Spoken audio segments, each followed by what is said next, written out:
Hello friends. आज एक सज्जन मेरे पास आईटीआर भरवाने आए। जब हम उनकी आईटीआर भर रहे थे तो उनमें शेयर मार्केट की कुछ ट्रांजैक्शन थी। तो हमने ब्रोकर से शेयर मार्केट का जो इनका कैपिटल गेन का स्टेटमेंट था वो मंगवाया। उस स्टेटमेंट में उन्होंने जो ब्रोकर थे दो हेड डिवाइड कर रखे थे, रियलाइज गेन और अनरियलाइज लॉस। रियलाइज गेन में फिगर आ रहा था 7 लाख का, अनरियलाइज लॉस में फिगर था 5 लाख का।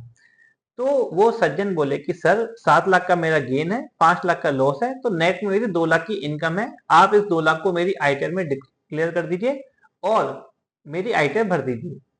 तो मैंने उनका सर ऐसा नहीं होता, आपका रियलाइज गेन 7 लाख का है, अनरियलाइज लॉस 5 लाख है। तो बोले सर रियलाइज और अनरियलाइज में फर्क क्या होता है?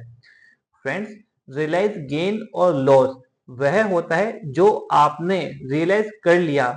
मींस आपने जब शेयर्स को सेल किया तो उस समय आपको प्रॉफिट या लॉस जो भी हुआ वो रियलाइज हो चुका। अब वो चेंज नहीं हो सकता। अगर प्रॉफिट हो गया तो प्रॉफिट हो गया, लॉस हुआ तो लॉस हो गया, अब वो चेंज नहीं हो सकता।